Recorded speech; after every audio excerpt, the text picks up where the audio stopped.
What's up, everybody? Big Herc 916, getting down fresh out. And man, I got a special story for you guys, man.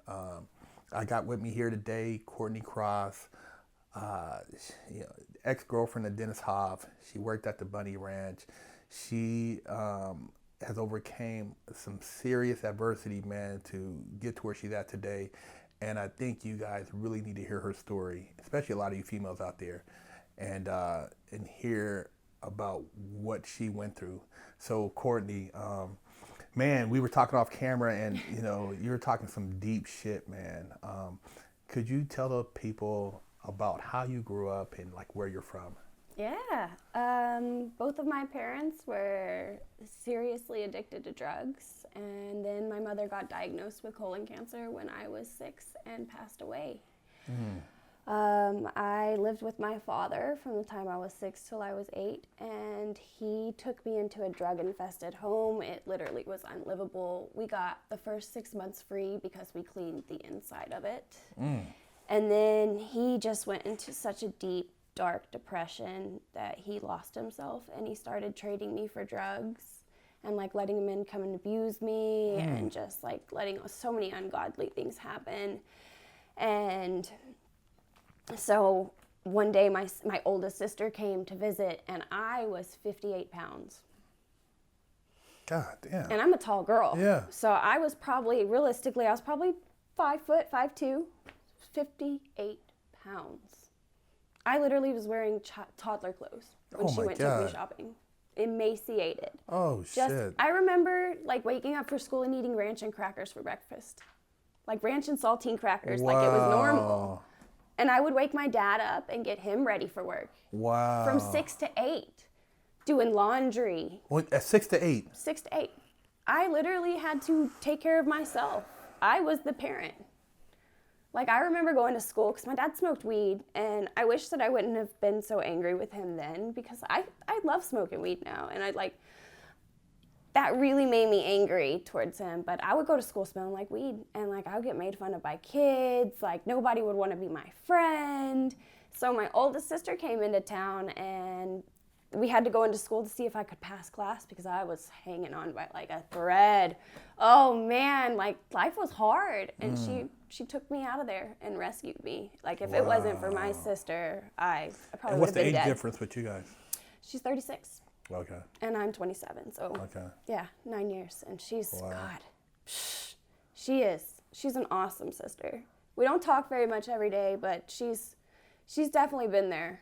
You know, she got me out of there, and I stayed with her for the summer, and she tried to find me like a home, and I went and stayed with my great aunt, which is my mom's aunt. Now, mind you, she's fairly old. She's got to be, 70 now? So at that time, probably 60, 50 maybe, And so she was really grouchy, and she believed in corporal punishment. Like, she had me so scared because of what I had gone through with my dad. Like, when adults and children, like, when people get kids that aren't theirs, they don't realize, like, they've been through some shit. Yeah, like, she had no idea. There's pain and trauma. Yeah. I don't think she had any idea. I don't think she did, and she didn't even take account to ask. And so, like, the beatings were scary. Like, it got to the point where I would just habitually lie about everything. I would pee my pants. I would piss the bed. Like, I would pee on the floor. Like, I was just so scared of her. Scared of her. She would lock me in the room and literally only give me a book. Damn. Yeah. And then she had any kids of her own? Yeah. She had kids of her own, and she didn't raise them that way. Wow. And so one time we were cleaning, she had horses, and we were cleaning the barn, and she was like, I need to talk to you. And I was 7, and she's like, you can't live here anymore. And I just started crying because I just finally started to like feel at home, even though I was in fear, like I got comfortable with the fear. And she's like, I don't like you anymore. She's like, you lied too much. And she's like, you gotta go.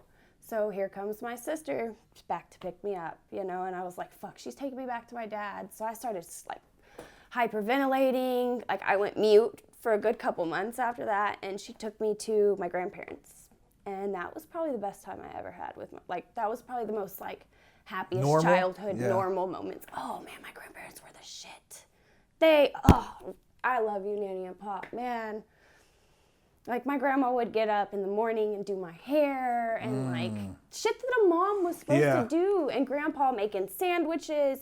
I still had a peeing the bed problem, and I was probably 10. And my grandpa would get me up in the middle of the night and take me and make sure, like, to put me on the potty, to make sure that I would go to the bathroom, change my sheets. Did they have any idea what you had been through? No. Nobody asked me. Wow. Like, they had put me through counseling, but Dad told me not to talk. Like, when you tell a child so much, like, that wall's there. And so, I went and lived with them, and they got too old to take care of me because I was angry. You know, I still acted out because I wanted that attention, whether it be good or bad. I still needed that attention that I had missed for so long. My grandparents were too old to take care of me, so they sent me to live with my aunt and uncle. And they tried their best, but once again, when it's not your kid, it's hard to take account. You know, you don't have that necessarily unconditional love as you would for your own child because you don't share that blood, that lifeline. And so, you know, I did get treated differently. You know, I didn't get to go out to friends' house. I hardly ever got to have friends over. You know, their kids were out having sex and being promiscuous, and all I did was lie about eating food or lie about wearing like a tank top, or, you know. Did the kids, like, include you in anything? Did her kids, like, take it to you, or? Their son and I were the closest in age, and he was probably my best friend. Like, I clung to him through so much. But when he got older, you know, he became a man. Like, he wanted to be a boy and shit. But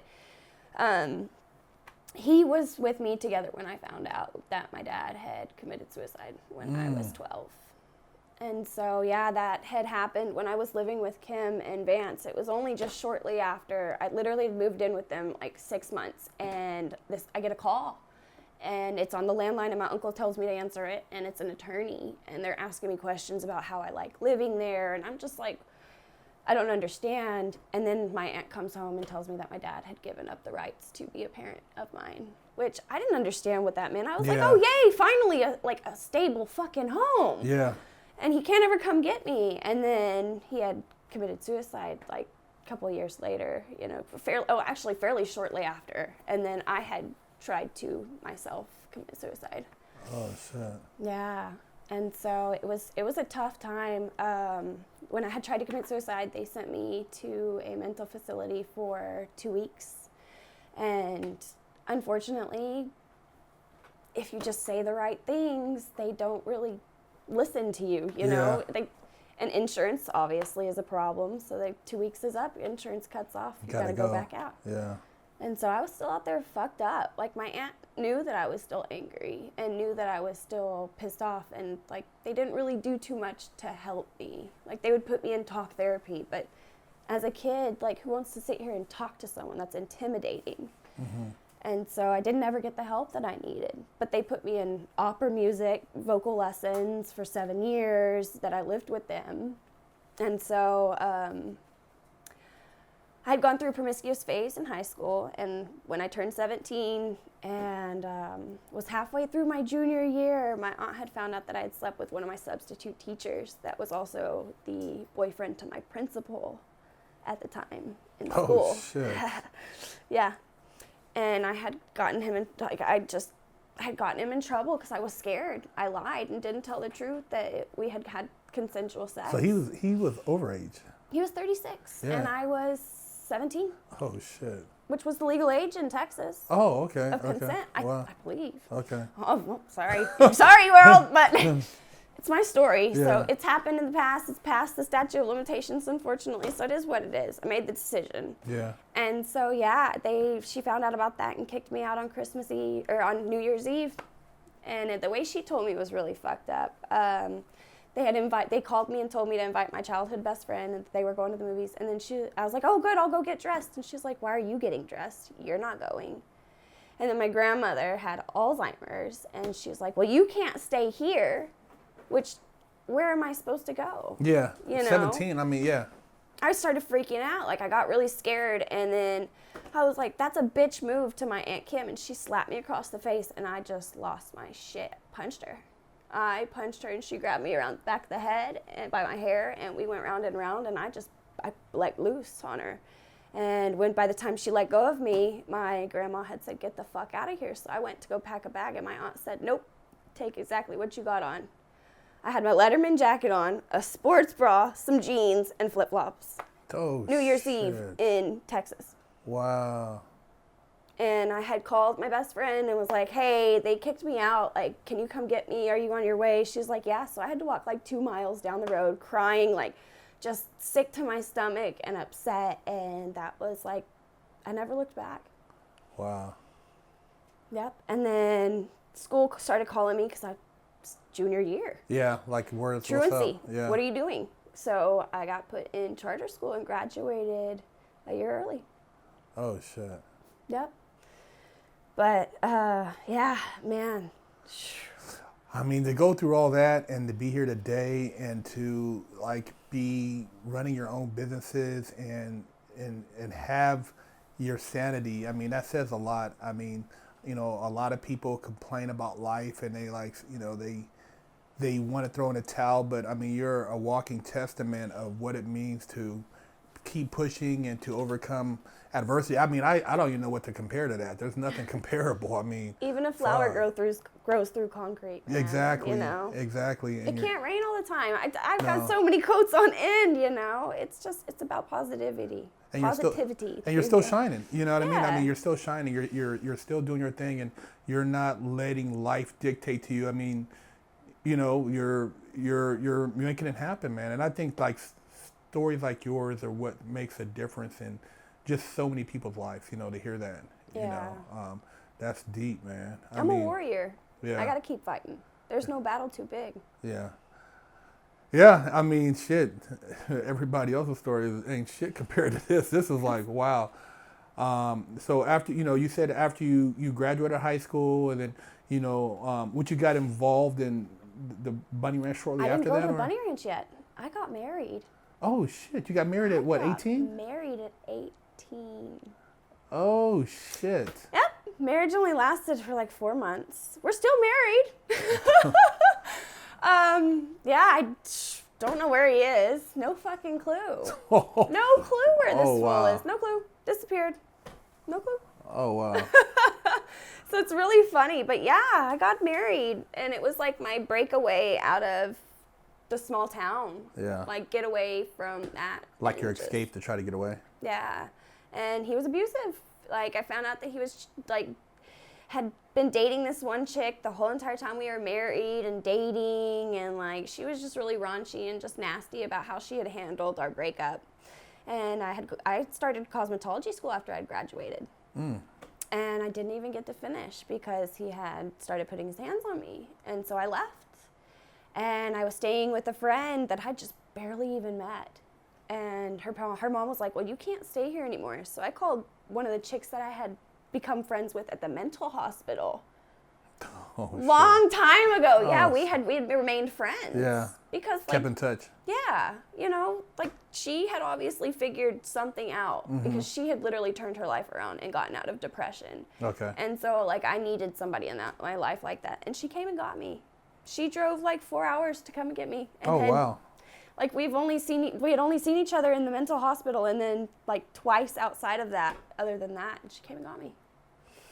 That's a true friend right there. I mean, somebody out of like the blue to come up and just say, hey, you know, I'm here for you. That's come and get me. And then we lived in a tiny travel trailer in like Midland, Texas. Midland. With 5 other oil-filled guys. I've been through Midland, man. Ain't shit out there. 7 people in a trailer that's like, oh man, it had to have been like realistically 5 foot wide and like 8 foot deep. 7 people lived in there? 7.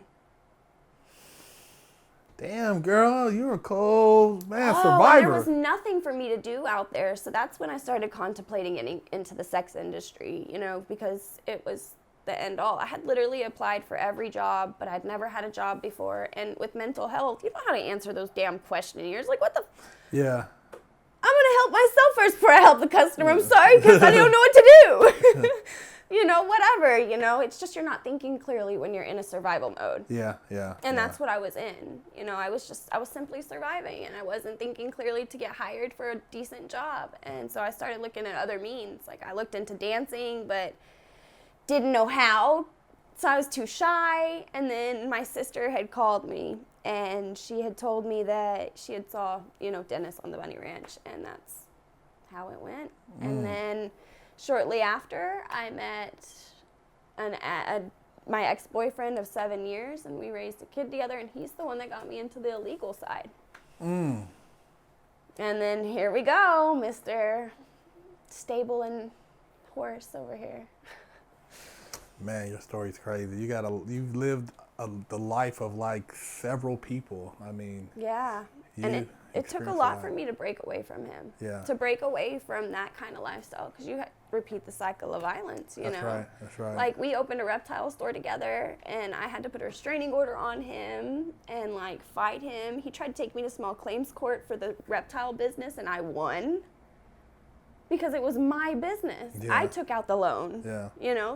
My friend gave me that money and loaned me that money. So it was like, yeah. So after that, I had to look in my mirror and look at myself in the mirror, and I was like, dude, nah, something's not right. I'm obviously like looking for the wrong kind of people. There's some like childhood trauma is still repeating itself. So had to work on myself first.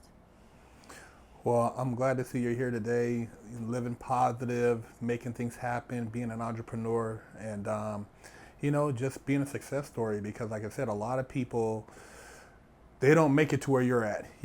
They fall to the wayside, or they just kind of throw in a towel. But, I really want to get your story because I think that it would be inspirational for a lot of people. And, you just being honest and, sharing with us, I think it's a blessing from Fresh Out, man. So thank you. I appreciate that. Hey, you guys, make sure you subscribe, man, and support Courtney Cross and her endeavors. And we'll put all the links in the description for any of her social media stuff. But hey, Fresh Out, Big Herc 916, man, making it happen.